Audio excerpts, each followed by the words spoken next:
Welcome. This is the third video in our series on patterns among the primes, in which we study the gaps between the prime numbers by looking at Eratosthenes' sieve as a discrete dynamic system. In this video, we will set up that discrete dynamic system. So what we've seen so far, we've established that at each stage of Eratosthenes' sieve, there is a cycle of gaps among the remaining candidate primes. We've seen that for 2 primorial and 3 primorial, the cycles are pretty trivial. At 5, the cycle begins to get more interesting. That's 6, 4, 2, 4, 2, 4, 6, 2. And then we constructed the cycle for 7, which is that sequence of 48 gaps shown there. The cycle for p primorial has length phi of p primorial, which is the product of the prime numbers minus 1, and span p primorial, which is the product of the prime numbers. We've also seen that there is a recursion from one cycle to the next, so that we don't have to go outside and get information and come back in to derive the cycles of gaps. We can start with a current cycle and generate the next cycle from the current one.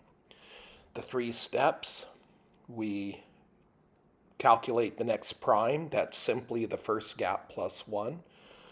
We concatenate that many copies of the current cycle, and then we fuse as indicated.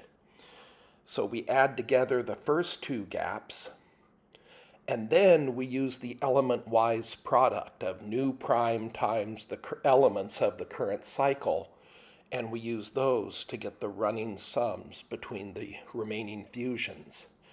This is the discrete dynamic system. Like all dynamic systems, we'll pick some prime, p sub 0, we'll take our initial conditions from that initial state, and then we'll let the system evolve. The motivating question for us is, what are the populations of gaps in each cycle? At each stage of Eratosthenes' sieve, what are the populations of the various gaps? Well, let's take a look at what we've done so far. For the cycle 2, we have a single gap 2. For the cycle 3, we have 1, 2, and 1, 4. In the cycle for 5 primorial, we now have 2 6s, and then we have 3 2s and 3 4s. For the cycle for 7 primorial, we have 15 2s, 15 4s. We now have 14 6s in 7 primorial, and we also have 2 8s and 2 10s.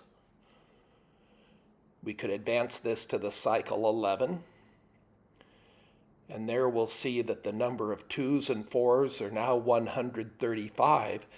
The 6s have passed up the 2s and 4s and are now the most populous gap in the cycle at a 142. We have 28 8s, 30 10s, and we now have 12s and 14s. So how do these populations grow? We make 2 very useful observations about the recursive construction for these cycles. The first observation is that in that third step about the fusions, the minimum distance between fusions is 2 times the new prime. This is because the fusions are separated by the running sums of new prime times the current cycle, and the smallest gap in the current cycle is 2, so the smallest running sum is 2 times the new prime.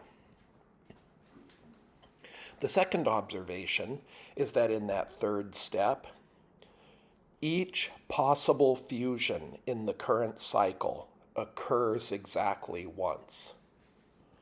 This is a result of the Chinese remainder theorem in this context.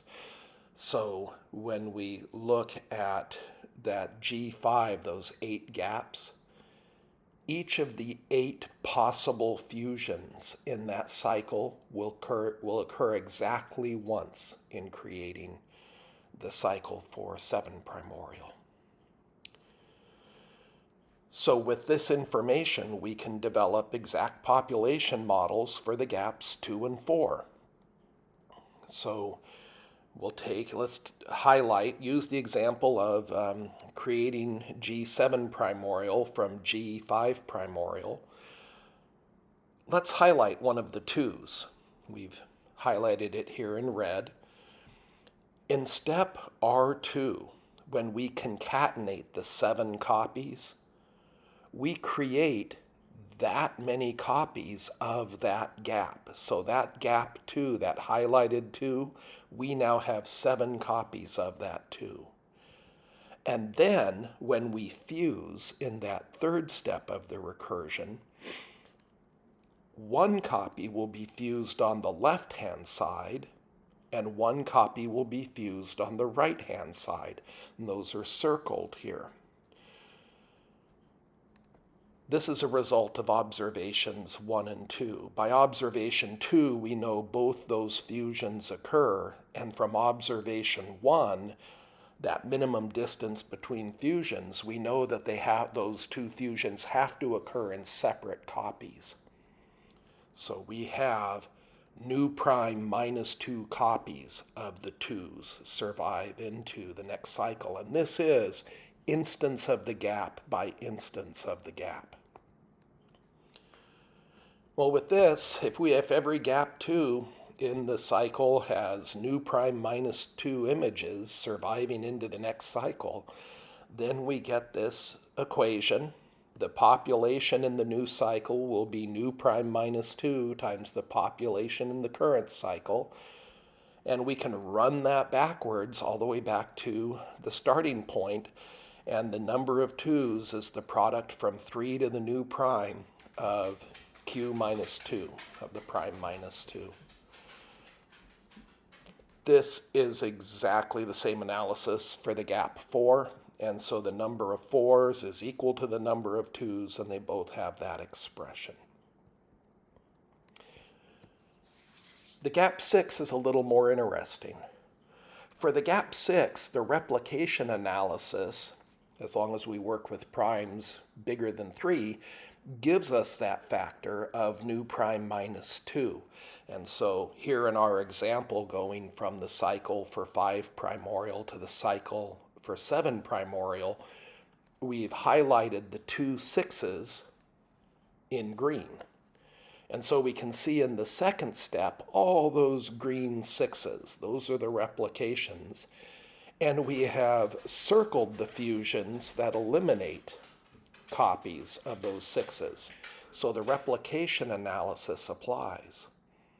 However, gaps of 6 are also produced from the interior fusions from the constellations 2-4 and 4-2. And we've highlighted these fusions in red. Those 4 red 6's are minted freshly from constellations 2-4 and 4-2. We'll call these constellation driving terms for 6 of length 2. So if we look at a Markov chain model for the gap 6, for each gap 6, 2 copies will be eliminated by boundary fusions. But nu prime minus 2 copies, that replication factor, those copies will persist. In addition, 6's will be produced by, 1 6 will be produced by every driving term of length 2. So here those are the constellations 2-4 and 4-2. And then for those driving terms of length 2, 3 copies will be lost. 2 will be eliminated by boundary fusions. The interior fusion will promote 1 copy up to a 6, and nu prime minus 3 copies of these driving terms will survive into the next cycle. So the system for the exact population of gaps, G equals 6, we need the populations not only of sixes, we also need the populations of the driving terms of length 2. And we get this 2 by 2 linear system. Note the diagonal entries, nu prime minus 2, nu prime minus 3, and then the super diagonal entry. That 1 promotes the driving terms of length 2 up to the new 6s. It adds in that contribution. And we use this notation, n is the number, and then sub g comma j. G is the gap, j is the length of the driving term. For the gap 8, we now have a driving term of length 3. So we'll have gaps 8, we have driving terms of length 2, 2, 6, and 6, 2. And then there are driving terms of length 3, 2, 4, 2. So the same analysis, boundary fusions, boundary fusions remove copies. Interior fusions promote copies to shorter driving terms and then ultimately to the gap itself. So we end up with a 3 by 3 linear system for the gap 8. And it's the diagonal elements, nu prime minus 2, nu prime minus 3, nu prime minus 4. Super diagonal elements, 1 to promote the driving terms of length 2 up to the gap itself. The 2 promotes the driving terms of length 3 to driving terms of length 2 because for each, that's a 2 because there are 2 interior fusions. So that 2, 4, 2, one side will produce a 6, 2, and the other side will produce a 2, 6. Here are a few more examples for the gaps 10. The gap 10 is quite a bit like the gap 8 in terms of its dynamics. It has a driving term of length 3. The gap 12 starts to show the richness of where these systems can go. Here we have 2 constellations, 2 driving terms of length 4, 6 of length 3, 5 of length 2, and finally the gap 12 itself. We would have to use primes at least 5 in order to get the initial conditions because we need that observation 1 to hold. We need to know that all the fusions will occur in distinct copies. Here's the general model for the exact population of gaps in these cycles. For any gap that's smaller than 2 times P1, assuming we get our initial conditions from the cycle G of P0 primorial, then for the next prime, twice that next prime is the boundary for which gaps we can completely model. So if we have a gap that meets that bound and has driving terms of length at most capital J, here's the linear system. It's a J by J matrix. And we need to keep track of the populations of the gap and all its driving terms across the stages of the sieve. We can actually apply this system before the gap itself occurs, provided that the bound is met and the driving terms are there. So here's our incremental step. The populations at the new prime is this transfer matrix times the population in the current cycle. So we can concatenate these back out all the way down to our initial conditions. And we get this sequence of matrix multiplications. For iterative systems like this, we look to the eigenstructure. Even though the matrix entries depend on the prime, P, we are incredibly lucky. The eigenvectors do not depend on the prime. The eigenvectors, both the right eigenvectors and the left eigenvectors, are constant. The right eigenvectors are an upper triangular Pascal matrix of alternating sign, and the left eigenvectors are an upper triangular Pascal matrix. What happens then is the eigenstructure telescopes, and we have these are all diagonal eigenvalue matrices, these lambdas. These all collapse, and so we end up with this very elegant expression for the populations at any stage of the cycle are this expression of based on just the initial conditions. So just by recomputing the new eigenvalues, we can calculate the populations for arbitrarily large primes. The spectrum here, the dominant eigenvalue, is this product of q minus 2, prime minus 2, from p1 up to pk plus 1 up to the new prime.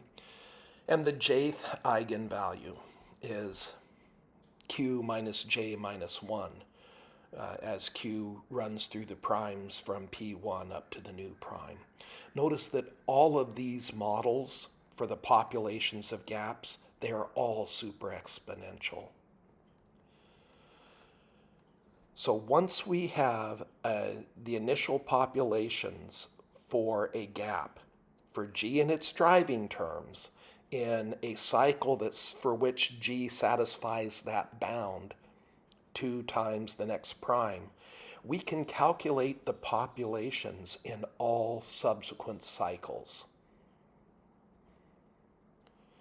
And this is what super exponential looks like. This is a sample of the table for the cycle for 37 primorial. 37 is not a large prime number, but for the cycle 37 primorial, look at that number of 2's. That is a 12-digit number, and the number of 4's, the number of 6's, 12-digit numbers. So we're at 37 primorial, and we're already working with 10, 12-digit numbers. It's unmanageable. So where do we head from here? What we'll do next is we're going to normalize these population models to obtain the models of what we call the relative populations, W, for a gap. The W is for weight. So the relationship is the number of gaps, the raw population in a cycle, is the weight for that gap at that stage of the sieve times the super exponential growth. That's where we're headed next. That's what we'll do.